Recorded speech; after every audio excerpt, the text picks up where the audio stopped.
Finally મિત્રો વરસાદની સિઝનની શરૂઆત થઈ ગઈ છે અને મારા બેકગ્રાઉન્ડમાં તમને મોરની અવાજ આવશે.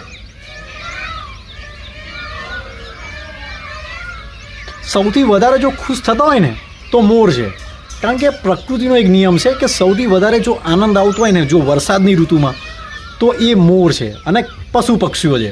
આપણે મનુષ્યો તો બીજા નંબરે છે, પણ પશુ પક્ષીઓમાં જે કલરવ છે તમે મારા આજુબાજુમાં બેકગ્રાઉન્ડમાં તમે મહેસૂસ કરશો. પક્ષીઓ એક મિનિટ બી શાંત નથી, એટલા કલરવ કરી રહ્યા છે, એટલી એ લોકોને મજા આવી રહી છે. તો શરૂઆત થઈ ગઈ છે પહેલાં વરસાદની, અને આ જે ગરમી જે ઉનાળો જે આપણે કાઢ્યો છે બોસ, એટલી બધી ગરમીને તો હવે ક્યાંક ને ક્યાંક થોડીક ઠંડકનો અનુભવ થઈ રહ્યો છે. તો આ વરસાદની શરૂઆત થઈ ચૂકી છે અને હું તમને મારા ગામના થોડાક વિઝ્યુઅલ્સ બતાડીશ કે કેવી રીતનું અમારો પહેલો વરસાદ રહ્યો અમારા ગામની અંદર.